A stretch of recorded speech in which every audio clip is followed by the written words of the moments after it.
Κυρίες και κύριοι, φίλες και φίλοι, καλησπέρα. Απόψε είναι 5η, 30 Μαΐου του 2024. Θα ξεκινήσουμε την εκπομπή μας με μία είδηση που δεν είναι απλά δυσάρεστη. Είναι, θα έλεγα, τραγική και αφορά τον επαναπατρισμό των λειψάνων Ελλήνων μονίμων υπαξιωματικών, Ελλαδιτών μονίμων υπαξιωματικών που έχασαν τη ζωή τους από το 1964 μέχρι το 1974 στην Κύπρο. Τα οστά τους βρέθηκαν σε ομαδικούς τάφους, ταυτοποιήθηκαν με τη μέθοδο του DNA και έρχονται στην Ελλάδα, επαναπατρίζονται στην Ελλάδα, αφού προηγουμένως έγιναν ανάλογες θρησκευτικές τελετές στην Μεγαλόνισσο, στην Κύπρο. Τα λείψανα 8 Ελλήνων μονίμων υπαξιωματικών που σκοτώθηκαν στην Κύπρο και είχαν δηλωθεί ως αγνοούμενοι θα υποδεχτεί αύριο η στρατιωτική και πολιτική ηγεσία της Ελλάδας με όλες τις προβλεπόμενες τιμές. Ο Υπουργός Εθνικής Άμυνας, ο κ. Νίκος Δένδιας, συνοδευόμενος από τους αρχηγούς του στρατού Ξηράς, του πολεμικού ναυτικού και της πολεμικής αεροπορίας, θα παραστούν στην τελετή επαναπατρισμού που θα πραγματοποιηθεί αύριο στις 12 το μεσημέρι στην αεροπορική βάση της Ελευσίνας. Πρόκειται για τα οστά 8 μονίμων υπαξιωματικών και πρόκειται για τους εξής: του ανθιπολογαγού πεζικού Κώστα Τσαγκαλίδη, του ανθιπασπιστή διαβιβάσεων Γεωργίου Αναλυτή, των ανθιπασπιστών πεζικού Αναστάσιου Κρατημένου, Παναγιώτη Ηλιόπουλου, Κωνσταντίνου Τσιτηρίδη, Γιώργου Μαρτζακλή και Ηλία Τούλη και του ανθιπασπιστή καταδρομών Ιωάννη Ηλιόπουλου. Η υποδοχή τους θα γίνει με το επίσημο τελετουργικό και όλες τις προβλεπόμενες στρατιωτικές τιμές και τα οστεοφυλάκια τους θα παραμείνουν για ένα χρονικό διάστημα στο κημητήριο της Ελευσίνας. Στη συνέχεια θα ακολουθήσει ο ενταφιασμός των λειψάνων στους τόπους καταγωγής των οπλιτών από τους συγγενείς τους σε συνεργασία με τους κατατόπους στρατιωτικούς σχηματισμούς με βάση τα προβλεπόμενα.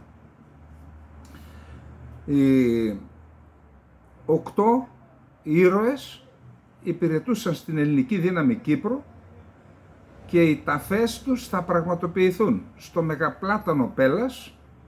Κατά πάσα πιθανότητα από εκεί είναι ο Τσαγκαλίδης, γιατί ο Μεγαπλάτανος είναι κατά κύριο λόγο χωριό που κατοικείται από Πόντιος, στην Κεσαριανή, στη Γορτινία, στα Άνω Λιώσια, στην Κρύα Βρύση Πέλλας, εδώ είναι μάλλον του Τσιτηρίδη τα οστά, το Ηράκλειο Κρήτης, τον Ερήμανθο Αχαΐας και στην Κυπαρισία. Η εξόδιος ακολουθία τελέστηκε σήμερα το πρωί στην Κύπρο, στον Ιερό Ναό του Αγίου Παντελεήμωνα στη Μακεδονίτισσα, παρουσία των συγγενών των πεσόντων. Στη συνέχεια πραγματοποιήθηκε η τελετή για τον επαναπατρισμό των λειψάνων που θα ενταφιαστούν στην Ελλάδα. Η μεταφορά τους θα γίνει το πρωί της Παρασκευής, αύριο δηλαδή, με αεροπλάνο της πολεμικής αεροπορίας. Στον τύμβο της Μακεδονίτισσας πραγματοποιήθηκε ο ενταφιασμός των πεσόντων, των οποίων οι συγγενείς επέλεξαν να παραμείνουν στην Κύπρο. Κάποιοι λοιπόν είπαν: εγώ θέλω τα οστά του παιδιού μου, του γιού μου, του αδερφού μου, του θείου μου να μείνουν στην Κύπρο. Μεταξύ αυτών και τα λείψανα του οπλίτη Σαρλιάν Χαράλαμπο, ο οποίος σκοτώθηκε το 1965 από έκρηξη στα μαγειρία της μονάδος του. Τώρα, υπόψη ότι το θέμα των αγνοουμένων είναι ένα τεράστιο θέμα. Κάθε μήνας και κάθε χρόνος που περνάει από το 1615 μειώνεται ο αριθμός τους, γιατί γίνονται και συνεργασίες. Πρώτα ξεκίνησαν οι ΗΠΑ, μετά ξεκινήσαμε εμείς, βοηθήσαμε και φτάνουμε βήμα-βήμα να βρούμε ένα μεγάλο αριθμό από τους 1615 αγνοούμενους. Πάντως είναι μια τραγωδία να λείπει το παιδί σου, να λείπει ο αδερφός σου, να λείπει ο πατέρας σου και ξέρετε, όταν είναι αγνοούμενος κάποιος δεν μπορείς να κάνεις και θρησκευτική τελετή, γιατί είναι αγνοούμενος, δεν μπορείς να δεχθείς ότι πέθανε. Και είχαμε τέτοιες περιπτώσεις, ξέρετε, και στο δικό μας ευρύ οικογενειακό κύκλο. Μια γιαγιά της οποίας ο γιος συνονόματος είχε χαθεί στον εμφύλιο, μέχρι να πεθάνει δεν έβγαινε η ψυχή της, γιατί πάντα περίμενε ότι ο Σάββας θα έρθει, Είναι λοιπόν, θεωρώ, το μεγαλύτερο μαρτύριο που μπορεί να βιώσει κάποιος. Η απονομή τιμών από πλευράς της ελληνικής πολιτείας και της κυπριακής πολιτείας σε αυτούς τους ανθρώπους είναι το τελευταίο πράγμα που έχουμε να κάνουμε, όπως επίσης και η απόδοση του οφειλόμενου φόρου τιμής από όλους τους Έλληνες, πιστεύω ότι είναι αυτονόητη. Η απόψινή μας αναφορά στους 8 είναι και ένα προσκλητήριο νεκρών. Και ενώ μιλάμε για την πολύπαθη Κύπρο, και ενώ η πληγή που άνοιξε το 1974 παραμένει χένη και είναι και ποιώδης, που σημαίνει ότι μπορεί να επιδεινωθεί η κατάσταση, και εδώ να επισημάνω για άλλη μια φορά ότι η Ελλάδα έχει υπογράψει τις συμφωνίες Ζηρίχης και Λονδίνου, είναι εγγυήτρια δύναμη, και όσο δικαίωμα είχε σε εισαγωγικά η Τουρκία, που δεν προβλέπεται κάτι τέτοιο στη συμφωνία, αυτό επικαλείται πάντως, να επέμβει επειδή η Χούντα έκανε το πραξικόπημα στην Κύπρο και υποτίθεται έπρεπε να επέμβει για την αποκατάσταση της συνταγματικής τάξης, η επέμβαση αυτή, που δεν προβλέπεται στρατιωτική επέμβαση, εν πάση περιπτώσει το Συμβούλιο της Ευρώπης τότε στην ουσία είχε νομιμοποιήσει την πράξη τον πρώτο Ατήλα. Αν λοιπόν η Τουρκία είχε δικαίωμα, να επέμβει στην Κύπρο, γιατί δεν έχει υποχρέωση, όχι δικαίωμα η Ελλάδα, να επέμβει στην Κύπρο, να εκδιώξει τα στρατεύματα κατοχής και να αποκαταστήσει την εδαφική ακεραιότητα και τη συνταγματική τάξη στο σύνολο του νησιού. Και την ίδια υποχρέωση και έχει και η Βρετανία, που είναι συνυπογράφουσα της συμφωνίας. Υποχρέωση καταστατική. Ανταυτού 30 ξεφτυλισμένοι Άγγλοι βουλευτές, ακούστε τι ζητούν, 50. Ομάδα 50 Βρετανών πολιτικών από διάφορα κόμματα απέστειλαν επιστολή στον απερχόμενο Υπουργό Εξωτερικών David Cameron, λέμε απερχόμενος γιατί έχουν εκλογές, και ζητούν την έναρξη απευθείας πτήσεων μεταξύ Βρετανίας και κατεχομένων. Μιλάμε, η λέξη ξεφτυλισμένη μπορεί να είναι και τίτλος τιμής σε αυτές τις κουφάλες εκεί. Στην επιστολή τους, οι Βρετανοί πολιτικοί κάνουν λόγο για τιμωρητική και άδικη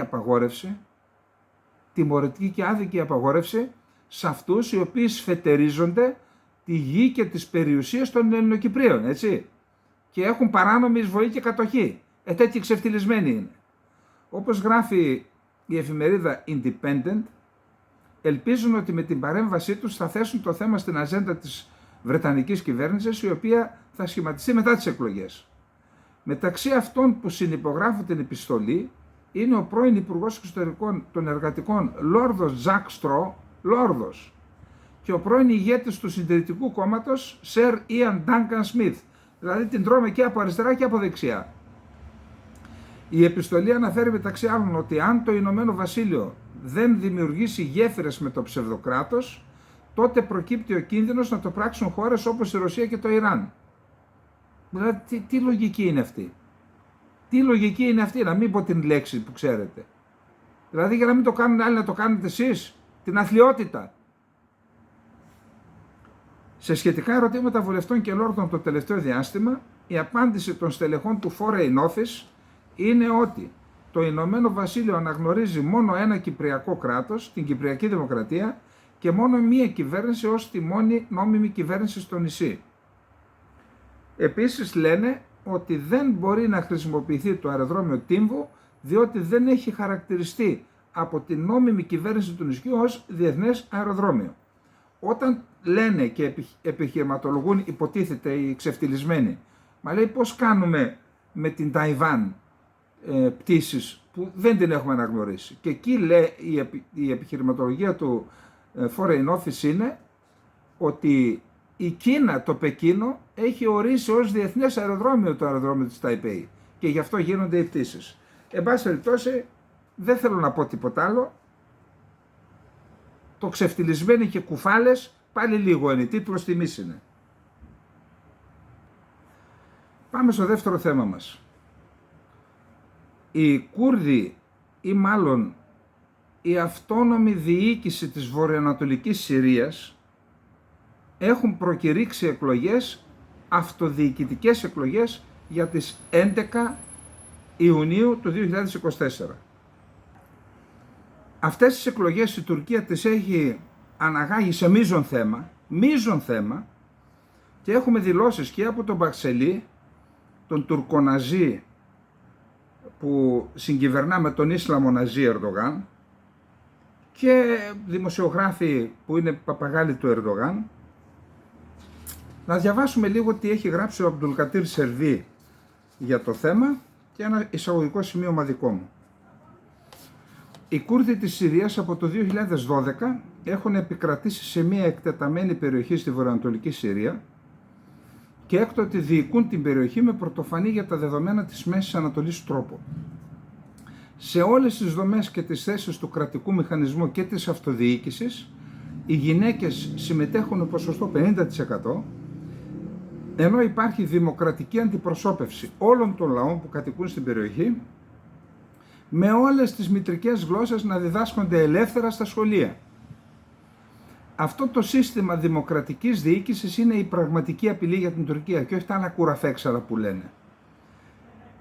Γιατί? Διότι η ίδια η Τουρκία διοικείται ναζιστικό το τρόπο, και αν τελικώς αυτό το καθεστώς διοίκησης του κράτους, αυτοδιοίκησης, με δημοκρατικό τρόπο επικρατήσει σε μια περιοχή δίπλα από την Τουρκία, αυτό είναι μείζον απειλή για το σύστημα, για το καθεστώς.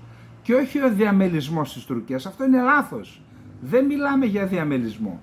Μιλάμε για διάλυση αυτού του ναζιστικού κράτους. Αυτό φοβάται. Το πρόβλημα δεν είναι το κουρδικό, είναι η δημοκρατία για την Τουρκία. Απλά προβάλλουν το κουρδικό και την τρομοκρατία σε εισαγωγικά για να επικαλούνται την υποτιθέμενη τρομοκρατία, που δεν είναι τρομοκρατία, είναι απελευθερωτικός αγώνας, όχι υπό την έννοια της απελευθέρωσης εδαφών, υπό την έννοια της διεκδίκησης των βασικών δικαιωμάτων. Γι' αυτό λοιπόν και η σφοδρή αντίδραση του Ερντογάν, του Μπαξελή αλλά και του Συμβουλίου Εθνικής Ασφάλειας στη χθεσινή ανακοίνωση είχε αναφορά σε αυτό το θέμα και αντιδρούν για τις εκλογές που ανακήρυξε η αυτόνομη διοίκηση Βορειοανατολικής Συρίας στις 11 Ιουνίου του 2024. Το άρθρο που ακολουθεί είναι ενδεικτικό της άποψης που επικρατεί στο τουρκικό κράτος και την κυβέρνηση, όχι μόνο για τις εκλογές στη Βορειοανατολική Συρία, αλλά και για την απειλή που συνιστά η δημοκρατία και όχι το κουρδικό, το Ισραήλ και η ΗΠΑ για την Τουρκία όπως επικαλούνται, γιατί λένε διάφορα. Το παιχνίδι τον είπα με τη δημιουργία κράτους για το ΠΚΚ του Αμπτουλκατήρ Σελβί που δημοσιεύθηκε χθες στην εφημερίδα Hurriyet. Εδώ και λίγες μέρες γράφω για το σχέδιο του Μπρέτ Μαγκέρκ. Ο Μπρέτ Μαγκέρκ είναι κορυφαίος διπλωμάτης που τώρα είναι υπεύθυνος στο Υπουργείο Εξωτερικών, στο State Department και εκπρόσωπος του Λευκού Οίκου για τη Μέση Ανατολή. Εδώ και λίγες μέρες γράφω για το σχέδιο του Μπρέτ Μαγκέρκ να δημιουργήσει το ΠΚΚ αυτόνομη κυριαρχία και μετά ένα τρομοκρατικό κράτος στη Συρία. Οι λέξεις που λέω τρομοκρατικό είναι του συντάκτη, δεν τις υιοθετώ, αλλά για την ανάγκη της θα συνεχίσω να γράφω για αυτό το θέμα. Γιατί αυτό είναι ένα ζήτημα επιβίωσης για την Τουρκία. Προσέξτε, ζωτικό ζήτημα το θεωρούν. Γιατί αυτό σημαίνει διάλυση της Συρίας, διαμελισμό της Συρίας και το πρώτο βήμα είναι να βοηθήσουν οι ΗΠΑ το ΠΚΚ να ιδρύσει κράτος στη Συρία. Ο Αμερικανός ανώτατος διπλωμάτης Μπρέτ Μαγκέρκ γνωρίζει ότι αν η κυβέρνηση Biden χάσει τις εκλογές στις ΗΠΑ, ο ίδιος θα αποχωρήσει από τη θέση που κατέχει τώρα. Διότι παραιτήθηκε από την ίδια θέση επί διακυβέρνησης Τραμπ, όταν ο Τραμπ πούλησε τους Κούρδους με την επιχείρηση πηγή ειρήνης, πηγή αίματος στο Σερεκάνιε, τότε παραιτήθηκε αυτός και αρκετοί στρατηγοί. Και διορίστηκε ξανά από τον Biden. Γι' αυτό θέλει να μας καρφώσει αυτή τη χατζάρα στην πλάτη πριν τις εκλογές της ΗΠΑ. Δεν πρέπει να επιτρέψουμε να συμβεί αυτό. Εξάλλου, όταν τα βλέμματα του κόσμου στράφηκαν στην Παλαιστίνη λόγω της σφαγής στη Γάζα, οι εξελίξεις στη Συρία τέθηκαν εκτός ημερησίας διάταξης. Όμως η Συρία δεν έχει φύγει από την ατζέντα των ΗΠΑ. Ο Μπρετ Μαγκέρ θέλει να εκμεταλλευτεί αυτή τη συγκυρία. Προσπαθεί να βάλει τα θεμέλια του δεύτερου Ισραηλινού κράτους στη Συρία. Θεωρεί δηλαδή ότι το κράτος που δεν είναι κράτος. Εγώ, ξέρετε, η εκπομπή, ο Μιλών έχει πει ότι η Συρία είναι αδελφό κράτος. Δεν λέμε να διαμελιστεί, αλλά δημοκρατικό το τρόπο να διοικείται και να αναγνωριστεί αυτονομία στους Κούρδους της Συρίας, όπως αναγνωρίστηκε στο Ιράκ. Για το καλό της Συρίας είναι αυτό. Σχεδιάζει να πετύχει σε βάρος της Συρίας και της Τουρκίας την ίδρυση ενός τέτοιου κράτους. Το δεύτερο Ισραήλ. Ο πρόεδρος Ερντογάν δεν είπε χωρίς λόγο τα εξής. Η υπεράσπιση της Ανατολίας, της Τουρκίας δηλαδή, ξεκινάει από τη Γάζα. Μην νομίζετε ότι το Ισραήλ θα σταματήσει στη Γάζα. Αν δεν σταματήσει αυτή η άγρια επίθεση στη Γάζα, αργά ή γρήγορα θα βάλουν στο μάτι την Ανατολία με βάση το όραμά τους για τον έλεγχο της γης της επαγγελίας που ξεκινάει από τις όχθες του Εφράτη μέχρι τις όχθες του Νείλου. Από την άποψη αυτή, η Χαμάς υπερασπίζεται την προωθημένη γραμμή άμυνας της Ανατολίας στη Γάζα.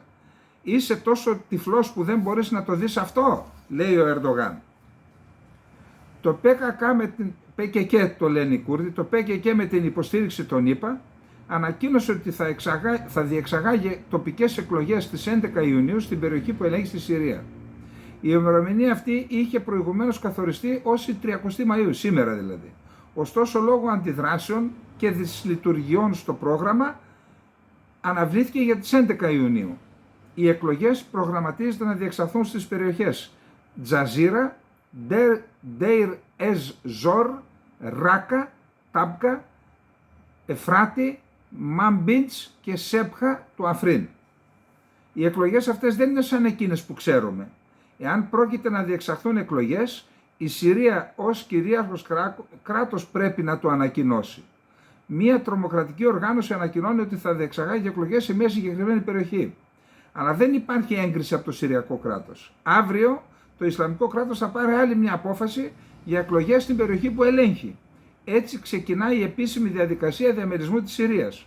Ωστόσο, αυτή η κατάσταση είναι αντίθετη με την απόφαση 2254 του 2015 του Συμβουλίου Ασφαλείας του ΟΗΕ. Το ψήφισμα του ΟΗΕ βασίζεται στην προστασία της εδαφικής ακεραιότητας της ενότητας της Συρίας, την οποία εδαφική ακεραιότητα της Συρίας την έχει παραβιάσει η Τουρκία στο Αφρίν, στο Ιντλίμπ, την επιχείρηση Ασπίδα του Εφράτη και με τη Σερεκάνιε. Κατέχει τεράστιες περιοχές με δυνάμεις κατοχής, όπως στην Κύπρο, και χωρίς θράσος λέει ότι άλλοι κατέχουν. Λέει λοιπόν ότι παλιά ότι αυτές οι εκλογές, εξηγεί στο άρθρο του ότι αυτές οι εκλογές θα είναι σημαδεμένες και θα έχουν το αποτέλεσμα που θέλει το ΠΚΚ. Οι ΗΠΑ υποστήριξαν το ΠΚΚ από τον επίσημο κρατικό προϋπολογισμό, το έδωσαν όπλα, το εκπαίδευσαν και το εξόπλισαν.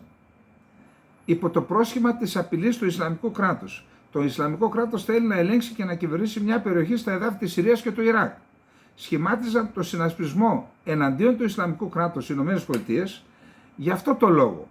Φυσικά πρώτα οι ίδιοι ίδρυσαν το Ισλαμικό κράτος, οι Αμερικανοί λέει, και στη συνέχεια υποστήριξαν το ΠΚΚ αναφέροντας αυτό ως η δικαιολογία. Λοιπόν, τώρα το ΠΚΚ θέλει να δημιουργήσει μια αυτόνομη διοίκηση στο έδαφος της Συρίας που είναι ένα κυρίαρχο κράτος. Μετά θα ζητήσει αναγνώριση ως ανεξάρτητο κράτος. Λέει ότι για να γίνει κανείς υποψήφιος πρέπει να έχει την έγκριση της διοίκησης που ελέγχει από τους Κούρδους. Υπάρχει κάποια ανώτατη εκλογική επιτροπή. Πού θα πάει αυτή η κατάσταση? Επιτρέψτε μου να σας πω εν συντομία. Αυτό το θέμα πηγαίνει πρώτα στην αυτόνομη διοίκηση και μετά στο κράτος του ΠΚΚ. Γι' αυτό δεν πρέπει να τους αφήσουμε να κάνουν το πρώτο βήμα στο δρόμο που οδηγεί προς το κράτος του ΠΚΚ. Το πρώτο βήμα είναι να διαμελήσουν την Τουρκία. Το δεύτερο θα έρθει η σειρά της Τουρκίας για διαμελισμό. Η ανακοίνωση του Συμβουλίου Ασφαλείας της Τουρκίας σημαίνει αυτόν τον κίνδυνο και αναφέρει το ΣΕΑ, το Συμβούλιο Εθνικής Ασφάλειας, τα εξής. Δεν θα δοθεί ευκαιρία σε κανένα τετελεσμένο γεγονός που είναι αντίθετο με την εθνική μας ασφάλεια και την εδαφική ακεραιότητα των γειτόνων μας, αναφέρεται στις εκλογές. Δεν πρέπει να επιτρέψουμε στη ΣΥΠΑ να κάνουν αυτό το βήμα, αύριο μπορεί να είναι πολύ αργά για την Τουρκία. Λοιπόν, αυτά θα δείτε παρακάτω τι λέει ο Ερντογάν, διότι τώρα σας έχω άλλο ένα δώρο, σε εισαγωγικά ή χωρίς εισαγωγικά. Χθες το βράδυ έγινε η νυκτερινή φάση της άσκησης Έφεσος 2024. Σήμερα διεξήχθη η ημερήσια φάση. Κάθεσα και μετέφρασα από τα τουρκικά επίσημα μέσα τι ακριβώς έγινε χθες βράδυ. Τώρα θα μου πείτε, ρε φίλε, στρατιωτικοί είμαστε και τα λες. Όχι, έχει σημασία να τα πούμε. Κάποιοι είναι και στρατιωτικοί και καλό είναι να τα πούμε γιατί βγαίνουν συμπεράσματα. Βγαίνουν συμπεράσματα γιατί ο Ερντογάν μας τα θόλωσε σήμερα ή προσπάθησε να μας περνάει για ηλίθιους. Με χερσαίους βομβαρδισμούς από τη θάλασσα ξεκίνησε η φάση της κοινής της διακλαδικής άσκησης ΕΦΕΣ 2024 που διοργανώθηκε υπό τη διοίκηση της διοίκησης στρατιάς Αιγαίου στη Σμύρνη. Ο Ερντογάν παρακολούθησε σήμερα την άσκηση την ημερήσια. Με επιτυχία ολοκληρώθηκε χθες το βράδυ η νυχτερινή άσκηση της διακλαδικής άσκησης ΕΦΕΣ 2024, της μεγαλύτερης προγραμματισμένης άσκησης των τουρκικών ενόπλων δυνάμεων.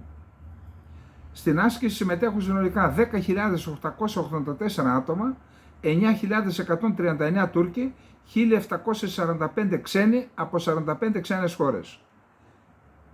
Επιλεγμένοι παρατηρητές παρακολούθησαν και χθες την άσκηση και σήμερα στο Ντογάμπεϊ, που είναι περιοχή, παραθαλάσσια περιοχή της πόλης Σεφερί Χισάρ του νομού Σμύρνης. Στη νυχτερινή φάση της ΕΦΕΣ 24 πραγματοποιήθηκε σύμφωνα με το σενάριο μια αμφίβια επιχείρηση με υποστήριξη πυροβολικού, ενώ οι στόχοι εξουδετερώθηκαν με πυρά πυροβολικού πολεμικών αεροσκαφών και επιθετικών ελικοπτέρων. Επιχείρηση διείσδυσης από θαλάσσης και αέρος. Προσέξτε. Στην άσκηση αρχικά πραγματοποιήθηκε επιχείρηση διείσδυσης από θαλάσσης και αέρος, ενώ εξουδετερώθηκαν οι στόχοι που είχαν επιλεγεί. Στο πλαίσιο της επιχείρησης προκαταρκτικής δύναμης, τμήματα που επέβαιναν σε επιθετικές λέμβους και ταχύπλοα σκάφη πραγματοποίησαν αναγνωρίσεις χωρίς να πέσουν στη θάλασσα. Οι στόχοι που προσδιορίστηκαν στο πλαίσιο της επιχείρησης προκαταρκτικής δύναμης, της αμφίβιας επιχείρησης και της επιθετικής αεροποβατικής και αεροκίνητης επιχείρησης επλήγησαν με πυρά ταυτοχρόνως και σε συντονισμό των τμήματων αναγνώρισης και παρατήρησης, καθώς και με πυρά επιθετικών ελικοπτέρων. Εδώ είναι ένα σημαντικό επεισόδιο στο πλαίσιο της άσκησης. Κατά τη διάρκεια της άσκησης εχμαλωτίστηκε πλοίο που μετέφερε βοήθεια στον εχθρό. Στο πλαίσιο των βολών για την υποστήριξη της επιχείρησης προκαταρκτικής δύναμης, οι προγραμματισμένοι στόχοι επλήγησαν με πυρά από στοιχεία πυροβολικού και όλμων. Στο πλαίσιο των πυρών υποστήριξης της επιχείρησης προκαταρκτικής δύναμης, οι στόχοι επλήγησαν και με πυρά αεροσκαφών. Στη συνέχεια καταστράφηκαν οι υποβρύχιες νάρκες που εντοπίστηκαν, ενώ οι προγραμματισμένοι στόχοι τέθηκαν υπό πυρά στοιχείων πυροβολικού. Δηλαδή, εδώ αυτή η άσκηση γίνεται εναντίον ελληνικού νησιού και κατέλαβαν πλοίο που μετέφερε βοήθεια στο νησί που είναι στόχος. Έτσι, αυτό ήταν μέσα στο επεισόδιο. Την επιχείρηση που διεξήχθη στο πλαίσιο του σεναρίου, αμφίβιες μονάδες πραγματοποίησαν επιχείρηση φόρτωσης και μεταφόρφωσης, εμπλό. Πραγματοποιήθηκε επίσης αποβατική επιχείρηση τακτικής εξαπάτησης, δηλαδή έκαναν σε άλλη ακτή απόβαση για να εξαπατήσουν τον εχθρό. Στα πλαίσια των προπαρασκευαστικών πυρών, οι προγραμματισμένοι στόχοι δέχτηκαν πυρά από την πολεμική αεροπορία. Στη συνέχεια πραγματοποιήθηκε αποβατική αναγνωριστική επιχείρηση. Έγιναν πυρά με επιθετικά ελικόπτερα προκειμένου να εξουδετερωθούν οι στόχοι που εντοπίστηκαν στην περιοχή προσγείωσης των ελικοπτέρων της αεροκίνητης επιχείρησης. Δηλαδή έγινε αποβατική επιχείρηση, βγήκαν δηλαδή πεζοναύτες στη στεριά, έγινε αεροκίνητη επιχείρηση, βγήκαν με ελικόπτερα στρατιώτες στη στεριά, έγινε και αεραποβατική επιχείρηση, έπεσαν νύκτα με αλεξίπτωτα. Οι στόχοι που εντοπίστηκαν στη ζώνη ρήψης αλεξιπτωτιστών επλήγησαν με πυρά επιθετικών ελικοπτέρων ΑΤΑΚ τουρκικής κατασκευής.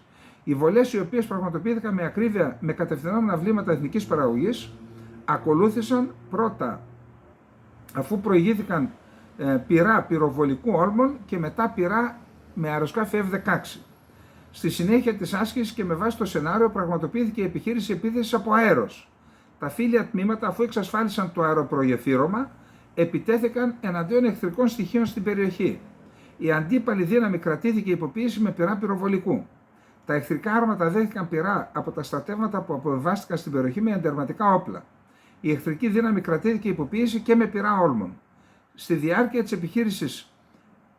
της επιθετικής επιχείρησης από αέρος, το πρώτο αποβατικό κύμα έφτασε στην ακτή απόβασης και έθεσε υποποίηση πυρών τις παράκτιες περιοχές. Εκτοξεύτηκαν πυρά πυροβολικού και όλμων. Μετά την άφιξη στην ακτή του πρώτου αποβατικού κύματος, εξαπολύθηκαν πυρά πυροβολικού για την υποστήριξη της αμφίβιας επίθεσης. Πραγματοποιήθηκαν δραστηριότητες μηχανικού μάχης που υποστήριξαν την αμφίβια επιχείρηση. Πραγματοποιήθηκε επίσης αποστολή έρευνας και διάσωσης. Στοιχεία που εκτελούσαν αμφίβια φόρτωση-εκφόρτωση στην υπηρετική χώρα δέχθηκαν αεροπορική επίθεση και οι ανεχνηθέντες εναέριοι στόχοι αντιμετωπίστηκαν με πυρά αντιαεροπορικών όπλων. Την νυχτερινή φάση της επιχείρησης παρακολούθησαν ο Υπουργός Άμυνας Γιασάρ Γκιουλέρ, ο Αρχηγός του Γενικού Επιτελείου Μετίν Γκιουράκ, οι διοικητές στρατού, ξηράς, ναυτικού και αεροπορίας και επιλεγμένοι παρατηρητές από διάφορες χώρες. Προσέξτε τώρα τι είπε ο Ερντογάν για την άσκηση που έγινε σήμερα, της οποίας το περιεχόμενο θα το πούμε στην αυριανή εκπομπή. Μιλώντας από το πεδίο της άσκησης, ο Ερντογάν δήλωσε ότι καμία χώρα δεν αποτελεί στόχο της άσκησης ΕΦΕΣ 2024. Η άσκησή μας διεξάγεται με ένα γενικό σενάριο βασισμένο σε επιχειρήσεις υποστήριξης ειρήνης. Είναι μανούλες οι Τούρκοι να αλλάζουν. Επιχείρηση ειρήνης, ειρηνευτική επιχείρηση στην Κύπρο, πηγή ειρήνης η επιχείρηση σφαγής των Κούρδων, κλάδος ελέας στο Αφρίν, μανούλες. Είμαστε με την πλευρά της ειρήνης και της συνεργασίας, όχι της έντασης και της σύγκρουσης. Θέλουμε να ζούμε δίπλα-δίπλα με τις χώρες με τις οποίες μοιραζόμαστε την ίδια γεωγραφία. Δεν τρέφουμε εχθρότητα και προκατάληψη έναντι οποιασδήποτε χώρας. Δεν έχουμε βλέψεις στα δικαιώματα γης και κυριαρχίας κανενός. Ποτέ δεν αφήσαμε και δεν θα αφήσουμε στον αέρα το χέρι που μας απλώνεται με ειλικρίνεια. Είμαστε έτοιμοι για διάλογο, για προσέξτε, επαφή και ενίσχυση των δεσμών μας με οποιονδήποτε σέβεται τα συμφέροντα της Τουρκίας. Αυτό που γίνεται με την Ελλάδα σημαίνει ότι η Ελλάδα σέβεται τα συμφέροντα της Τουρκίας. Γι' αυτό δεν κάνουν διάβημα για τη γαλάζια πατρίδα, γι' αυτό δεν κάνουν διάβημα για την άσκηση ΕΦΕΣ. Γιατί μας πουλάει παραμύθι ο Ερντογάν και εμείς τη ρουφάμε. Έτσι ακριβώς γίνεται. Ακούσατε τίποτα να διαμαρτύρεται κανένας για μια επιχείρηση που είναι καταφανώς επιθετική? Ποια επιχείρηση υποστήριξης ειρήνης? Μια τεράστια, ούτε το ΝΑΤΟ κάνει τέτοια επιχείρηση. Είναι επιθετική επιχείρηση εναντίον νησιού, ελληνικού νησιού. Και μας δουλεύει μπροστά στα μάτια μας. Μας δουλεύει γιατί τα θέλουμε. Είναι η πολιτική του σφάξε με πασά μου να γιάσω. Αυτό ακολουθεί η Ελλάδα. Και μετά δεν θέλετε να το λένε τουρκολάγνο το Μητσοτάκη. Πώς να τον πούνε δηλαδή? Τουρκοφάγο? Λέει, είμαστε έτοιμοι για διάλογο, επαφή και ενίσχυση των δεσμών μας με οποιοδήποτε σέβεται τα συμφέροντα της Τουρκίας και θέλει να αναπτύξει συνεργασία μαζί μας. Θα δεχθείς τα συμφέροντα και θα συνεργαστούμε. Δηλαδή τα δικά σου δικά μου και τα δικά μου δικά μου. Και του γείτονα δικά μου. Πρόσφατα έχουμε κάνει πολλά βήματα για να αυξήσουμε τον αριθμό των φίλων μας. Η Τουρκία δεν είναι μια χώρα που βρίσκεται μακριά από τις παγκόσμιες εξελίξεις, αφήστε αυτά. Προσέξτε τώρα. Αυτό έχει να κάνει με το προηγούμενο δώρο που σας έκανα με το κουρδικό. Ιδιαίτερη αναφορά έκανε ο Ερντογάν στις εξελίξεις γύρω από το κουρδικό στη βορειοανατολική Συρία και στο Ιράκ. Θέμα εξαιρετικά καυτό για την Τουρκία. Παρακολουθούμε στενά τις επιθετικές ενέργειες. Είπε ο Ερντογάν λοιπόν για το θέμα, το καυτό για την Τουρκία. Παρακολουθούμε στενά τις επιθετικές ενέργειες της τρομοκρατικής οργάνωσης, εννοεί το κουρδικό απελευθερωτικό κίνημα, το PKK. Παρακολουθούμε στενά τις επιθετικές ενέργειες της τρομοκρατικής οργάνωσης κατά της εδαφικής ακεραιότητας της χώρας μας και της Συρίας, με το πρόσχημα μιας λαϊκής ψηφοφορίας. Είναι οι εκλογές για την τοπική αυτοδιοίκηση. Ο ίδιος έχει στρατεύματα κατοχής στη Συρία, τουλάχιστον οι Κούρδοι είναι λαός της Συρίας, δεν είναι δυνάμεις κατοχής. Η Τουρκία δεν θα επιτρέψει ποτέ σε μια τρομοκρατική οργάνωση να εγκαθιδρύσει ένα τρομοκρατικό κράτος στο βόρειο τμήμα της Συρίας και του Ιράκ, ακριβώς πέρα από τα νότια σύνορα της Τουρκίας. Μπροστά σε τελεσμένα γεγονότα έχουμε ήδη κάνει ό,τι πρέπει να γίνει και δεν θα διστάσουμε να αναλάβουμε ξανά δράση εάν αντιμετωπίσουμε την ίδια κατάσταση, απειλή δηλαδή ότι θα εισβάλλει στη Συρία. Θέλω να τονίσω το επιχείρημα, τώρα καταφέρεται εναντίον της Αμερικής. Θέλω να τονίσω ότι το επιχείρημα της καταπολέμησης του Ισλαμικού κράτους δεν έχει πλέον καμία ισχύ στα μάτια μας. Είμαστε ο μόνος σύμμαχος του ΝΑΤΟ που έχει καταφέρει το βαρύτερο πλήγμα σε αυτή την οργάνωση, πολεμώντας και νικώντας το Ισλαμικό κράτος στο πεδίο. Ψέμα! Είναι ο βασικός υποστηρικτής από την αρχή μέχρι το τέλος και μέχρι σήμερα του Ισλαμικού κράτους. Ως εκ τούτου, γνωρίζουμε πολύ καλά τι επιδιώκεται να γίνει μέσω αυτής της οργάνωσης και τι είδος παιχνίδι παίζεται στην περιοχή μας. Εννοεί αυτό που είπε στον Αμπτουλκατήλ Σελβί να το γράψει, ότι οι Αμερικανοί χρησιμοποιούν το Ισλαμικό κράτος ως άλοθη για να ιδρύσουν ένα κουρδικό κράτος, το μικρό Ισραήλ, έτσι το λέει. Του Ερντογάν λόγια είναι αυτά. Συνεχίζουμε τις προσπάθειές μας για να διασφαλίσουμε την ειρήνη, την ηρεμία και τη σταθερότητα σε αυτή την αχανή γεωγραφία, είπε ο Ερντογάν. Και πάμε να δούμε και το άλλο θέμα, για να δέσει και το γλυκό. Ο Υπουργός Ενέργειας της Τουρκίας Αρπασλάν Μπαϊρακτάρ. Κάνουμε νέες γεωτρήσεις, ανακαλύψαμε κοιτάσματα. Η Μεσόγειος είναι το πρώτο βήμα της στρατηγικής μας να πάμε σε περιοχές που δεν έχουν ερευνηθεί στο παρελθόν με τα πλοία μας. Έχουμε πραγματοποιήσει 8 γεωτρήσεις βαθιάς θάλασσας στη Μεσόγειο. Όμως στις τοποθεσίες όπου κάναμε γεωτρήσεις στις περιοχές αδειών που παραχωρήθηκαν από το ψευδοκράτος στην Turkish Petroleum, έχουμε πραγματοποιήσει γεωτρήσεις στα νότια του νησιού της Κύπρου, το έχουμε κάνει στα δυτικά και στα βόρεια, σε όλες αυτές τις περιοχές και σε όλες τις έρευνες που έχουμε κάνει στην περιοχή της δικής μας υφαλοκρηπίδας. Δυστυχώς δεν έχουμε κάνει μία ανακάλυψη κοιτάσματος που να εκφράζει ένα σημαντικό οικονομικό μέγεθος. Αυτό όμως δεν σημαίνει ότι έχουμε παραιτηθεί από την Ανατολική Μεσόγειο. Άκουτα Μητσοτάκη, Δένδια, Γεραπετρίτη, ακούτε τα. Θα συνεχίσουμε επίμονα και πεισματικά αυτές τις έρευνες σε όλη αυτή τη θαλάσσια περιοχή που ορίζεται ως γαλάζια πατρίδα, για την οποία δεν κάνατε διάβημα. Θα το βρείτε μπροστά σας. Θα σας δικάζει ο ελληνικός λαός τώρα, στο μέλλον και επί δεκαετίες. Γιατί δεν αποτρέψατε αυτή την αθλιότητα που λέγεται γαλάζια πατρίδα? Γιατί δεν κάνατε διάβημα? Δώστε μια απάντηση. Γιατί δεν κάνατε διάβημα? 9 Ιουνίου έρχεται. Και να βγάλω τους παροπίδες οι πολίτες. Δεν είμαστε χειροπόδαρα δεμένοι σε κανέναν. Σε κανέναν. Η μόνη υποχρέωση που έχουμε είναι να υπερασπιζόμαστε τα εθνικά μας συμφέροντα. Την εθνική κυριαρχία και την Κύπρο. Και ψηφίστε όποιο κόμμα θέλετε, δεν με νοιάζει. Επικεντρωνόμαστε στον εύξηνο πόντο και το κοίτασμα σαγκάριο, σε αυτό που βγάζουν φυσικό αέριο. Ποτέ δεν αγνοήσαμε τη Μεσόγειο. Ένας πυλώνας της στρατηγικής μας στις έρευνες και στην παραγωγή είναι σίγουρα οι έρευνες στα δικά μας πεδία, στις θάλασσές μας και στην ξηρά. Ένας άλλος πυλώνας είναι στο εξωτερικό, ιδίως στη Λιβύη. Αφήστε εσείς το τουρκολιβικό μνημόνιο, εκεί να υπάρχει. Κάναμε μια συμφωνία με τη Σομαλία. Έχουμε σχέδια ερευνών στις θάλασσες της Σομαλίας στα ανοιχτά.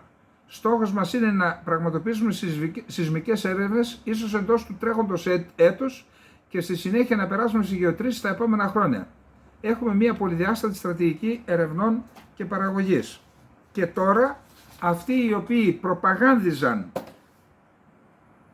πέρυσι τέτοιον καιρό και όλο το 2023 προπαγάνδιζαν την ελληνοτουρκική προσέγγιση, τις Χάγες, γράφαν και 3-3 και 4-4, απόστατη αξιωματική, ακαδημαϊκή της συμφοράς χωρίς πτυχία, έτσι. Γράφανε, τώρα πάνε να μας βγουν και από πάνω. Λέει Είναι, λέει, επεκτατική η Τουρκία χωρίς να κρατάει τα προσχήματα. Τι λέτε καλέ, τώρα ξυπνήσατε, μας αποκοιμίζατε ένα χρόνο και τώρα ξυπνήσατε. Οι ευθύνες έχουν καταγραφεί. Και κάποιοι λένε η Άγκυρα θολώνει τη διακήρυξη των Αθηνών. Θολό είναι το μυαλό σας, όχι η πολιτική της Άγκυρας. Η πολιτική της Άγκυρας είναι πεντακάθαρη, την ξέραμε και οφείλατε να την ξέρετε. Όταν έχεις χρήμα δεν σε πειράζει κανένας.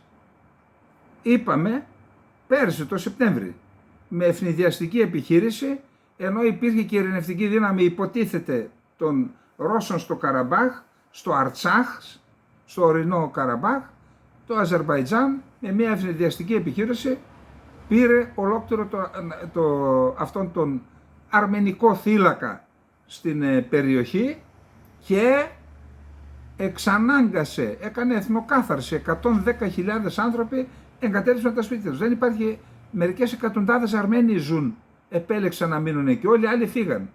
Και προσέξτε τι κάνει τώρα το Αζερβαϊτζάν. Από το Σεπτέμβριο το Μπακού θα αρχίσει τον επικισμό της πρωτεύουσας του Ναγκόρνο Καραμπάχ, του Στεπανακέρτ, ο πληθυσμός της οποίας ήταν εθνοτικά αρμενικός και την εγκατέλειψε μετά την επιχείρηση κατάληψης της περιοχής από τις δυνάμεις του Αζερβαϊτζάν. Η Αρμενία κατηγορεί το Αζερβαϊτζάν για εθνοκάθαρση, κάτι που αρνείται τον Μπακού, το οποίο έχει ανακοινώσει ότι οι εθνοτικοί Αρμένοι που ζούσαν στο θύλακα είναι ευπρόσδεκτοι να παραμείνουν στην επικράτειά του. Και γιατί φύγαν, χαζοί είναι, άφηγαν τα σπίτια τους, τους τάφους των πατέρων τους, των προγόνων τους και έφυγαν, τα μνημεία τους, τις εκκλησίες τους. Γιατί φύγαν? Γιατί ξέρουν τι σημαίνει Τουρκοαζέρος. Τουρκοαζέρος σημαίνει γενοκτόνος. Αυτό έχει αποδείξει η ιστορία και αυτό κάνετε και τώρα. Λέει ότι καταρχάς έβαλε τις μπουλντόζες και γκρέμισαν αυτό που ήταν το τοπικό κοινοβούλιο, το οποίο λειτουργούσε επί Σοβιετικής Ένωσης, έτσι.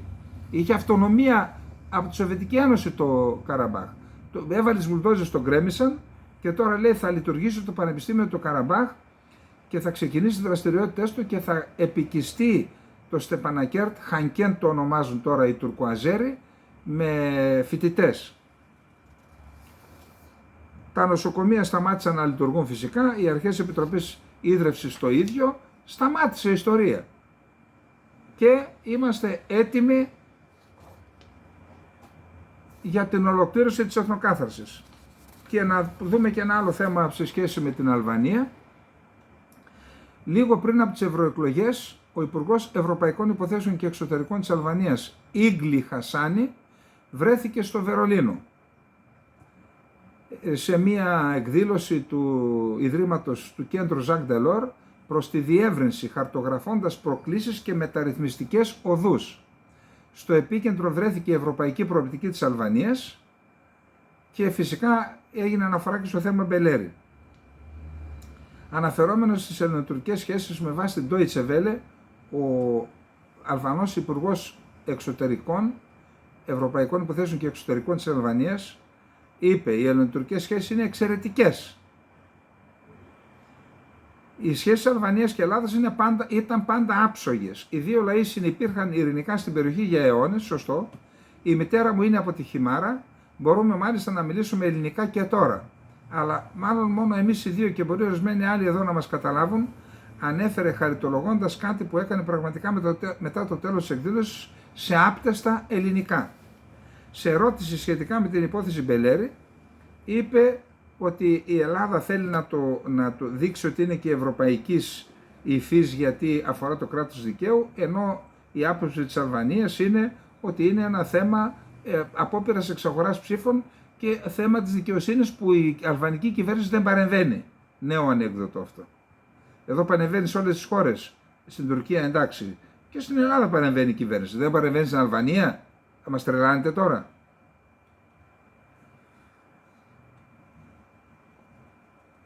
Υπάρχει μια δικαστική διαδικασία σε εξέλιξη. Ας περιμένουμε τα αποτελέσματα από αυτή τη δικαστική διαδικασία. Κάθε κυβέρνηση πρέπει να αφήνει τα χέρια της μακριά από κάθε δικαστική διαδικασία. Ναι, εντάξει. Είναι η υπόθεση του εκλεγμένου Δημάρχου Χιμάρας, είναι καθαρά ζήτημα του αλβανικού συστήματος δικαιοσύνης. το οποίο λειτουργεί για την προστασία των πολιτών και μάλιστα βάσει ευρωπαϊκών προτύπων. Καμία παρέμβαση στη δικαιοσύνη και έριξε βέλη προς χώρες και μέσως πλην σαφώς στην Ελλάδα, λέγοντας ότι προσπαθούν να αναγάγουν διμερεί ή ιστορικά ζητήματα σε ευρωπαϊκά, μπλοκάροντας το δρόμο υποψηφίων προς ένταξη χωρών, αναφέρεται και στα Σκόπια μάλλον, την ώρα που το ζητούμενο θα πρέπει να είναι η στήριξή τους. Εν προκειμένου η στήριξη της Αλβανίας στην πορεία της προς την Ευρωπαϊκή Ένωση. Πάμε να δούμε τώρα τι γίνεται στο Ισραήλ.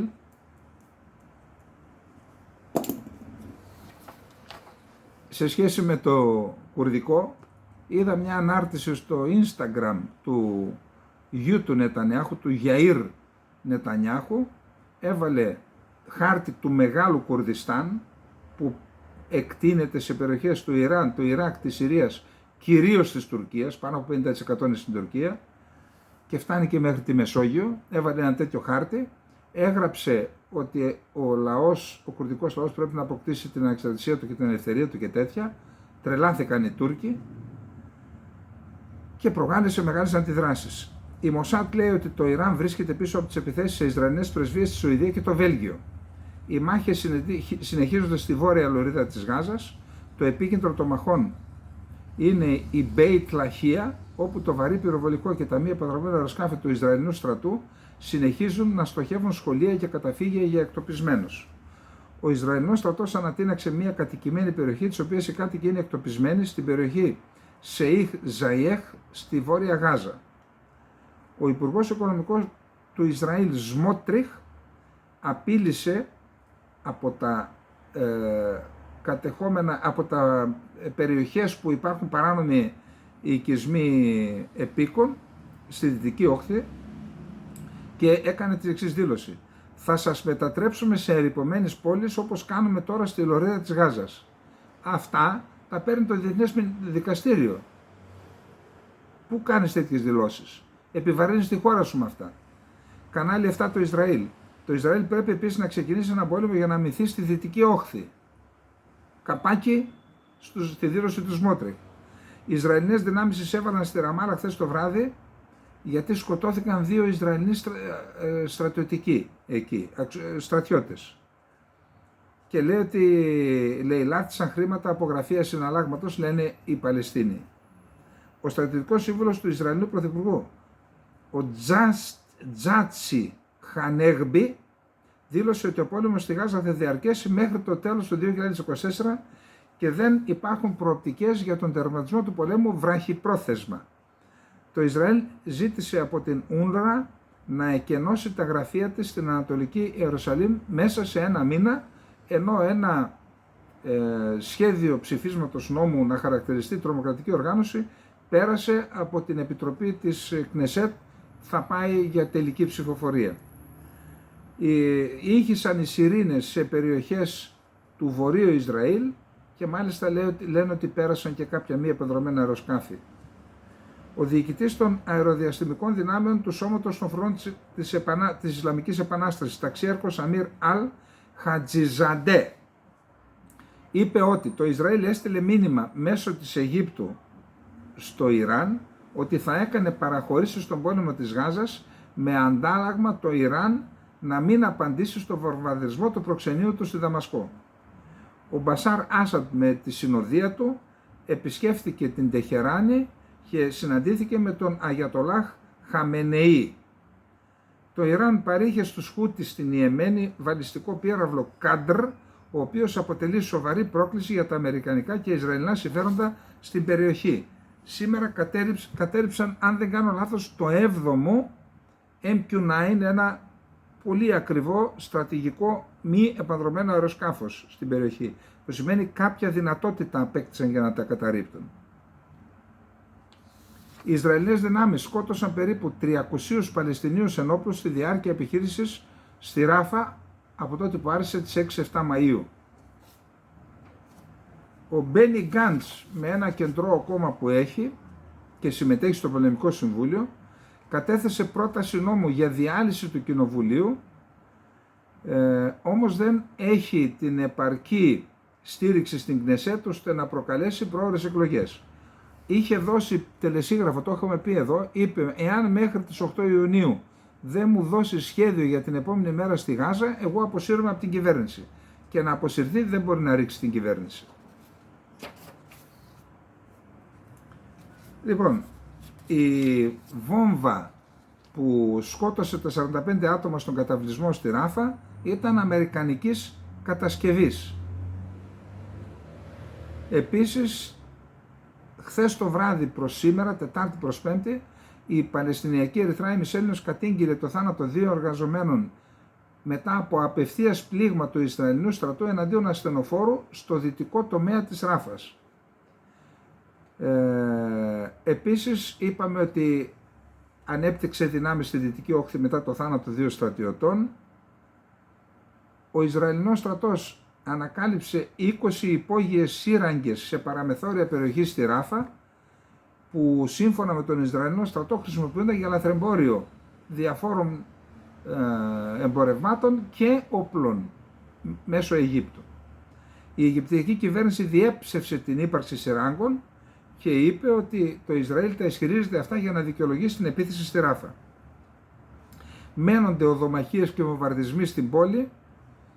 Επίσης, στη Χαν Γιουνίς ανασύρθηκαν 3 πτώματα από σπίτι που βομβαρδίστηκε σύμφωνα με την Παλαιστινιακή πολιτική προστασία. Έχουμε τον πλήρη έλεγχο του διαδρόμου Φιλαδελφίας. Ο διάδρομος Φιλαδελφίας είναι μια ουδέτερη ζώνη. Μήκους 14 χιλιόμετρων, είναι τα σύνορα μεταξύ της Γάζας και της Αιγύπτου. Αυτός ο διάδρομος της Φιλαδέλφειας είχε καταληφθεί και πάλι το 2003. Έκτοτε ήταν υπό τον έλεγχο της Χαμάς, υπάρχει φυσικά σειρματόπλεγμα, δεν μπορείς να περάσεις. Λέει η Ισραηλινή πλευρά ότι αυτή η περιοχή είναι αυτή που δίνει ζωή στη Χαμάς. Δηλαδή σε αυτή την περιοχή υπάρχουν σύραγγες που περνούν στο Αιγυπτιακό έδαφος και από εκεί περνούν τα όπλα. Και τώρα λένε δεν έχουν στρατό σε όλη την περιοχή, αλλά την ελέγχουν με διάφορους τρόπους. Είναι μια σημαντική εξέλιξη, πιστεύω. Χρησιμοποίησαν αμερικανική βόμβα τη CBU-39 για να κτυπήσουν τους...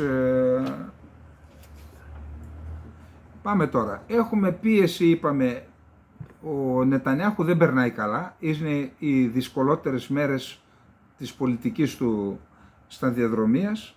Ένας υπουργός του Ισραηλινού Υπουργικού Συμβουλίου κατηγόρησε την Τετάρτη τον συνασπισμό του Πρωθυπουργού Νετανιάχου ότι απέτυχε ικτρά εν μέσω του πολέμου στη Γάζα, προκαλώντας την επίπληξη του κόμματος Λικούντ, καθώς και οι πολιτικές διαιρέσεις βαθαίνουν. Το μέλος της Κνεσέτ, Γκαντί Αϊζενκότ, παρατηρητής στο Πολεμικό Υπουργικό Συμβούλιο, δήλωσε ότι ο Νετανιάχου έχει αποτύχει στην ασφάλεια και την οικονομία και ζήτησε εκλογές μέχρι το τέλος του έτους. Μιλώντας σε συνέδριο, ο πρώην αρχηγός στρατού, του οποίου ο νεότερος γιος σκοτώθηκε σε μάχη στη Λωρίδα της Γάζας τον Δεκέμβριο, είπε ότι ο Νετανιάχου παραπλανούσε τους πολίτες με συνθήματα περί ολοκληρωτικής νίκης κατά της Χαμάς, αντί να είναι ειλικρινής με την πολυπλοκότητα του πολέμου στη Γάζα που διανύει πλέον τον 8ο μήνα. Λόγια του Άιζενκοτ. Όποιος λέει ότι θα διαλύσουμε μερικά τάγματα στη Ράφα και μετά θα επιστρέψουμε τους ομήρους, σπέρνει μια λανθασμένη ψευδαίσθηση. Θα χρειαστούν 3 έως 5 χρόνια για να σταθεροποιηθεί η Γάζα και στη συνέχεια πολλά χρόνια ακόμη για να οικοδομηθεί μια εναλλακτική λύση της Χαμάς. Είπε ότι ο Νετανιάχου απέτυχε να εκπληρώσει τις 3 βασικές προεκλογικές υποσχέσεις. Η πρώτη είναι να σταματήσει το πυρηνικό πρόγραμμα του Ιράν, η δεύτερη είναι να επισημοποιήσει τις σχέσεις με τη Σαουδική Αραβία και η τρίτη να ενισχυθεί η οικονομία. Δεν πέτυχε κανέναν από τους 3 στόχους ή δεν πραγματοποίησε καμία από τις 3 προεκλογικές υποσχέσεις. Στο Συμβούλιο Ασφαλείας του ΟΗΕ τοποθετήθηκε ο απεσταλμένος του ΟΗΕ για την ειρήνη στη Μέση Ανατολή, Τόρ Γουέσλαντ, ενημερώνοντας ταυτόχρονα το Συμβούλιο για τις εξελίξεις σχετικά με την κατάσταση στο πεδίο. Σημείωσε ότι το Ισραήλ πραγματοποιεί μια σημαντική χερσαία επιχείρηση μέσα και γύρω από τη Ράφα. Η καταστροφή εντείνεται και προέτρεψε τα μέλη να επιστρέψουν στο τραπέζι των διαπραγματεύσεων άμεσα και με καλές προθέσεις και είπε για τους κινδύνους που έχουν οι υπάλληλοι του ΟΗΕ στην περιοχή που αντιμετωπίζουν και για την ανθρωπιστική κρίση. Ο Μακρόν είχε τηλεφωνική συνομιλία νομίζω 30 λεπτών με τον Αμπάς, τον ηγέτη της Παλαιστινιακής Αρχής. Ζήτησαν και οι δύο άμεση κατάπαυση του πυρός στη Γάζα. Όπως αναφέρεται στην ανακοίνωση του Ελιζέ, οι δύο πρόεδροι ζήτησαν να σταματήσει αμέσως η Ισραηλινή στρατιωτική επιχείρηση στη Γάζα, όπως ζήτησε και το Διεθνές Δικαστήριο, τονίζοντας ότι δεν υπάρχουν σήμερα ασφαλείς περιοχές στη Ράφα. Ο Μακρόν υπογράμμισε την αποφασιστικότητα της Γαλλίας να συνεργαστεί με την Αλγερία και τους εταίρους της στο Συμβούλιο Ασφαλείας του ΟΗΕ, ώστε να εκφραστεί στεναρά η αντίδραση της διεθνούς κοινότητας με τα τεκτενόμενα στη Ράφα και να επιτευχθεί άμεση και διαρκής κατάπαυση του πυρός. Επανέλαβε τη στεναρή καταδίκη της Γαλλίας για τις επιθέσεις της Χαμάς, τις βάρβαρες τρομοκρατικές επιθέσεις της Χαμάς, και είχε συζητήσεις στις 24 Μαΐου στα Ηλίσια Παιδεία με την ομάδα επαφής του Αραβικού Συνδέσμου και του Οργανισμού Ισλαμικής Συνεργασίας και είπε ότι εμείς θέλουμε να δώσουμε εγγυήσεις ασφαλείας σε Παλαιστίνους και Ισραηλινούς, δύο κράτη κτλ. Ο Σι Τζίνπινγκ θέλει και αυτός, επειδή φιλοξενεί ηγέτες αραβικών χωρών στο φόρουμ Κίνας αραβικών χωρών, δηλαδή το Σίσι, τον Ναχιάν από τα Εμιράτα και τον Σαγέντ από την Τινησία, είπε ότι η Εγγύης Ανατολή είναι περιοχή με μεγάλες προοπτικές ανάπτυξης, όμως μένεται ακόμη πόλεμος εκεί και ζήτησε ο πόλεμος δεν πρέπει να συνεχιστεί επαόριστον. Η δικαιοσύνη δεν γίνεται να είναι πάντα απούσα, πρέπει να έχουμε λύση δύο κρατών. Η Κίνα στηρίζει στεναρά τη δημιουργία ανεξάρτητου Παλαιστινιακού κράτους και την πλήρη ένταξη της Παλαιστίνης στον ΟΗΕ και ζητάει να γίνει μια διεθνής διάσκεψη για το Μεσανατολικό. Είπαμε ότι ένα αμερικανικό μη επανδρωμένο αεροσκάφος MQ-9 καταρρίφθηκε σήμερα στην επαρχία Μάριμπ στην Ιεμένη από τους Χούθι και στις 21 Μαΐου άλλο ένα είχε πέσει, είχε καταρριφθεί. Πάμε στις Ηνωμένες Πολιτείες της Αμερικής, εκεί έχουμε σημαντικά πράγματα. Λοιπόν, ο Κίρμπι, εκπρόσωπος του Λευκού Οίκου. Οι Ηνωμένες Πολιτείες στο Ιράκ και το Αφγανιστάν διέπραξαν επίσης εγκλήματα παρόμοια με αυτά που συνέβησαν στη Ράφα για να αθωώσει το Ισραήλ, ενοχοποιεί τις Ηνωμένες Πολιτείες της Αμερικής χωρίς κόστος. Έχουμε πραγματοποιήσει αεροπορικές επιδρομές σε χώρες όπως το Ιράκ και το Αφγανιστάν, οι οποίες είχαν τραγικά αποτελέσματα και απώλειες αμάχων. Οι ένορκοι σήμερα ξεκινούν τη δεύτερη μέρα της δίκης Τραμπ, που θα είναι και η τελευταία μάλλον. Αύριο Παρασκευή μπορεί να έχουμε το βράδυ και αποτέλεσμα. CBS. Αν κοιτάξετε τις τρέχουσες δημοσκοπήσεις στις κρίσιμες πολιτείες, πάρτε για παράδειγμα την Πενσιλβάνια, ένα τμήμα μαύρων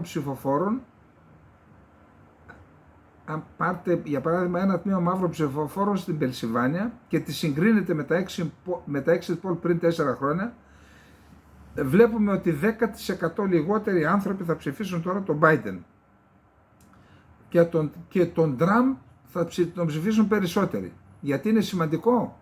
Επειδή οι πολιτείες Πενσιλβάνια, Τζόρτζια, Βόρεια Καρολίνα, Ουισκόνσιν, Μίσιγκαν, Αριζόνα και Νεβάδα είναι πολιτείες που θα κρίνουν το αποτέλεσμα. Εκεί όλα θα κριθούν με διαφορά λίγων μόνο ψήφων. Και οποιαδήποτε διάβρωση στις βασικές εκλογικές περιφέρειες του Δημοκρατικού Κόμματος, μαύροι, νέοι, γυναίκες, ισπανόφωνοι, αυτό θα αποτελέσει μεγάλο πλήγμα για τον Biden και θα καθορίσει και την εκλογή του Προέδρου, ποιος θα βγει Πρόεδρος.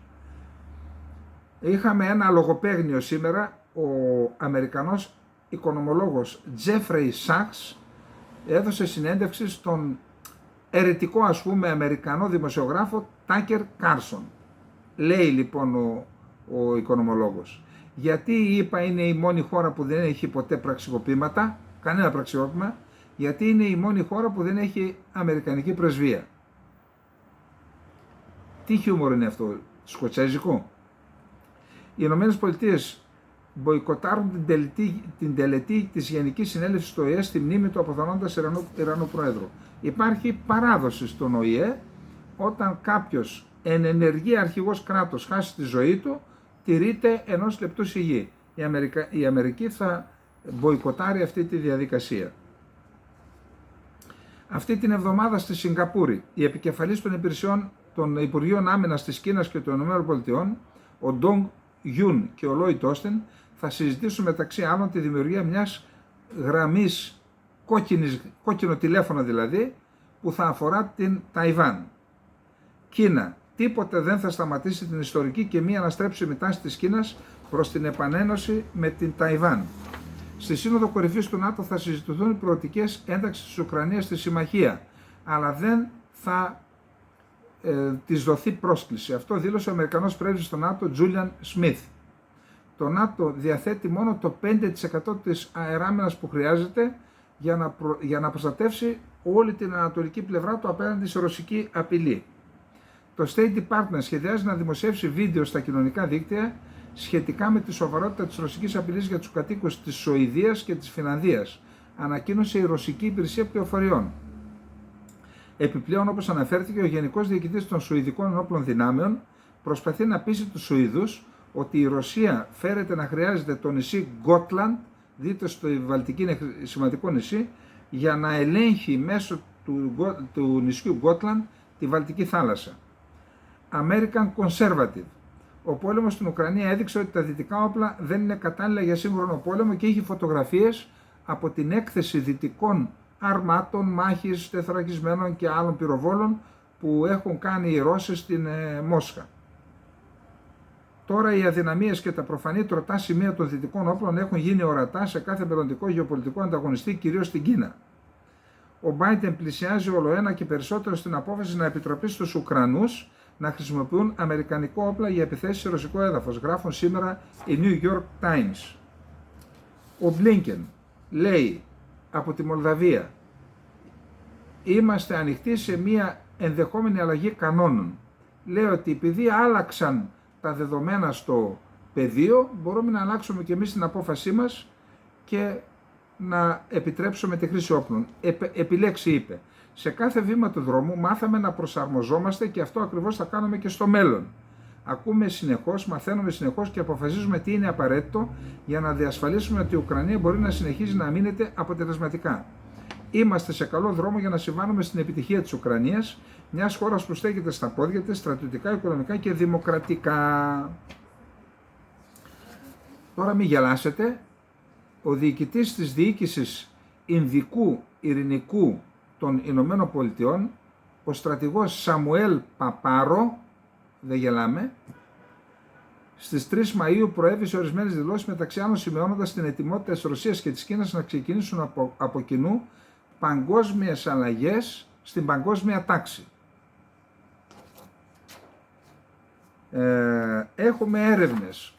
Οι βελγικές αρχές διέταξαν έρευνες σε βάρος ενός βουλευτή και του επιστημονικού του συνεργάτη του κόμματος Εναλλακτική για τη Γερμανία, ευρωβουλευτή, και ελέγχθηκαν τα γραφεία του ευρωβουλευτή και στις Βρυξέλλες και στο Στρασβούργο, που είναι η δεύτερη βάση του Ευρωκοινοβουλίου, και λέει ότι αυτός έπαιρνε λεφτά επειδή δούλευε στο Voice of Europe, έπαιρνε λεφτά από τους Ρώσους και με αυτά ασκούσε επιρροή.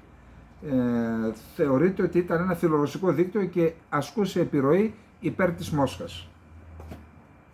Έχουμε σε κατάσταση συναγερμού, αν θέλετε, στην Ευρώπη, γιατί ορισμένες πυρκαγιές και άλλες δολιοφθορές που έγιναν σε διάφορες χώρες της Ευρώπης χρεώνονται σε μυστικές υπηρεσίες της Ρωσίας. Ενώ ο Blinken λέει θα αναθεωρήσουμε, ο Τζον Κίρμπι, εκπρόσωπος του Λευκού Οίκου: η Ουάσιγκτον παραμένει αντίθετη στη χρήση αμερικανικών όπλων από την Ουκρανία στις επιθέσεις της στη Ρωσία. Αντίθετο στη χρήση δυτικών όπλων για επιθέσεις στο ρωσικό έδαφος είναι ο Όλαφ Σόλτς. Τώρα τον είδα ότι τα θόλωσε. Υπέρ έχει ταχθεί ο Στόλτεμπεργκ, ο Μακρόν, ο Μπορέλ, οι Υπουργοί Άμυνας της Πολωνίας, Λιθουανίας, Λεττονίας, Σουηδίας, και η Νορβηγία σήμερα και η Δανία υπέρ. Άρα πάμε για εμπλοκή. Πώς απαντά το Κρεμλίνο? Απειλεί με κλιμάκωση. Ο Πούτιν μπορεί να αισθάνεται ότι έχει το δικαίωμα να επιτεθεί σε αυτούς που του προμήθησαν όπλα. Δηλαδή παγκόσμιος πόλεμος. Εάν επιτεθείτε στην επικράτειά μας, λέει η Μόσχα, έχουμε το δικαίωμα να επιτεθούμε στη δική σας με τέτοιο τρόπο ώστε να υποχωρήσετε. Αυτός είναι ο ασκός του αιώλου. Επειδή η Ρωσία είναι Ρωσία, δηλαδή πυρηνική υπερδύναμη, τα δυτικά κράτη είχαν άλλωστε συνάψει μια σιωπηρή συμφωνία μέχρι τώρα. Θα παρέχουμε όπλα στο Κίεβο για να χρησιμοποιούνται στο ουκρανικό έδαφος, για την άμυνα της Ουκρανίας ενάντια στη ρωσική εισβολή. Αν τα δυτικά όπλα χρησιμοποιηθούν για επιθέσεις εκτός Ουκρανίας, οι χώρες που τα στέλνουν αποκτούν το καθεστώς του εμπόλεμου, νομιμοποιώντας δηλαδή τις στρατιωτικές ενέργειες εναντίον τους από τη χώρα εναντίον της οποίας στοχεύουν τα όπλα. Βγάλτε συμπεράσματα.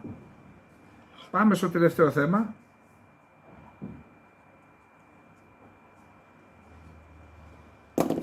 Δύο ρωσικά σκάφη του πολεμικού ναυτικού καταστράφηκαν στην Κριμαία, ισχυρίζεται η στρατιωτική υπηρεσία πληροφοριών της Ουκρανίας. Δημοσίευσε βίντεο όπου μη επιδρομένα σκάφη, θαλάσσιες δηλαδή, πήγαν και τα βύθισαν. Η Γαλλία ενδέχεται να στείλει σύντομα στρατιωτικούς εκπαιδευτές στην Ουκρανία και ο Μακρόν μπορεί να ανακοινώσει την τελική του απόφαση την επόμενη εβδομάδα κατά την επίσκεψη του Ζελένσκι στο Παρίσι. Ο Μακρόν θέλει να σχηματίσει έναν ευρωπαϊκό συνασπισμό για να στείλει στρατιωτικούς εκπαιδευτές στην Ουκρανία. Ο πρωθυπουργός της Δανίας, Μάντε Φρέντριξεν. Η Ουκρανία έχει το πράσινο φως να χτυπήσει βαθιά στη Ρωσία χρησιμοποιώντας δανεικά όπλα. Όπλα που έδωσε η Δανία. Ο Νορβηγός Υπουργός Εξωτερικών, Άσπεν Μπάρτ Άιντ. Η Ουκρανία έχει σαφές δικαίωμα να επιτίθεται σε στρατιωτικούς στόχους στη Ρωσία με δυτικά όπλα. Οι ΗΠΑ και οι χώρες του ΝΑΤΟ σκοπεύουν να συνεχίσουν τον πόλεμο εναντίον της Ρωσίας και αυτό τις απειλεί με σοβαρότητες συνέπειες, προειδοποίησε ο Πεσκόφ, εκπρόσωπος του Κρεμλίνου. Οι χώρες του ΝΑΤΟ σκοπεύουν να συνεχίσουν τον πόλεμο εναντίον της Ρωσίας κυριολεκτικά και μεταφορικά, είπε. Η Ουκρανία προκαλείται να συνεχίσει έναν παράλογο πόλεμο με τη Ρωσία. Ξεχωριστά τόνισε ότι τελικά η ζημιά θα προκληθεί σε χώρες που έχουν πάρει το δρόμο της κλιμάκωσης της έντασης στην Ουκρανική πίστα, ανέφερε ο Πεσκόφ σύμφωνα με το ΡΙΑ Νοβόστι. Ζαχάροβα. Θα σβήσουμε τις φλόγες των πολεμοκάπηλων του ΝΑΤΟ. Λόγω των μεγάλων αποτυχιών των Ουκρανών κοντά στο Χάρκοβο, το καθεστώς του Κιέβου προσπαθεί να υποκινήσει την οργή και να εκδικηθεί τον άμαχο πληθυσμό της Ρωσίας, εκθέτοντάς τον σε πειρά από διάφορα είδη όπλων του ΝΑΤΟ, είπε η Ζαχάροβα. Λαυρόφ. Η προμήθεια του Κιέβου με αεροπλάνα F-16 είναι ένα μήνυμα ότι η ΗΠΑ και το ΝΑΤΟ είναι έτοιμοι για όλα. Η ανάπτυξη πυράβλων μεσαίωβιου από τη ΗΠΑ στην Ευρώπη και την Ασία και τον Ειρηνικό δημιουργεί σοβαρό πρόβλημα ασφάλειας για τη Ρωσία και την Κίνα, είπε πάλι ο Λαυρόφ. Η ρωσική πρεσβεία στην Βαρσοβία έλαβε σημείωμα από το Υπουργείο Εξωτερικών της Πολωνίας σχετικά με τον περιορισμό της μετακίνησης διπλωματών από μεθαύριο, από 1η Ιουνίου, είπε η Ζαχάροβα. Και δεν δίνονται εξηγήσεις για ποιο λόγο. Η Ρωσική Ομοσπονδία θα λάβει αντίπεινα κατά της πολωνικής πρεσβείας στη Μόσχα και των γενικών προξενείων στο Ιρκούτσκ, το Καλίνιγκραντ και την Αγία Πετρούπολη.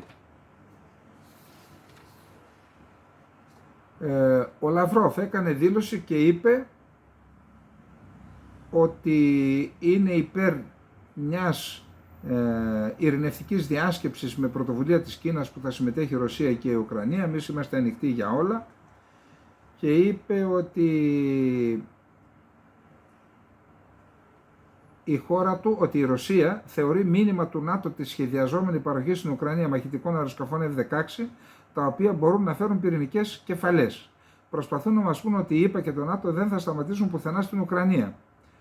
Ωστόσο ελπίζουμε ότι τα στρατιωτικά γυμνάσια Ρωσίας Λευκορωσίας για τη χρήση μη στρατηγικών πυρηνικών όπλων που διεξάγονται αυτή την περίοδο θα φέρουν τους αντιπάλους μας στα λογικά τους, θυμίζοντάς τους τις καταστροφικές συνέπειες ενδεχόμενης περαιτέρω πυρηνικής κλιμάκωσης. Και εδώ σταματώ. Αν έχουν τα μυαλά τους στο κεφάλι τους, δεν θα προκαλέσουν ένα πυρηνικό ολοκαύτωμα, το οποίο θα επηρεάσει την πορεία της ανθρωπότητας για τους επόμενους αιώνες. Κανείς δεν ξέρει. Ξεκινάμε από τακτικά πυρηνικά όπλα και αν αυτά δεν φέρουν αποτέλεσμα, πού θα πάμε, στα στρατηγικά? Αν πάμε στα στρατηγικά θα καταστραφούν ολόκληρες χώρες. Ολόκληρες χώρες. Θα καταστραφεί ο πλανήτης. Εντάξει.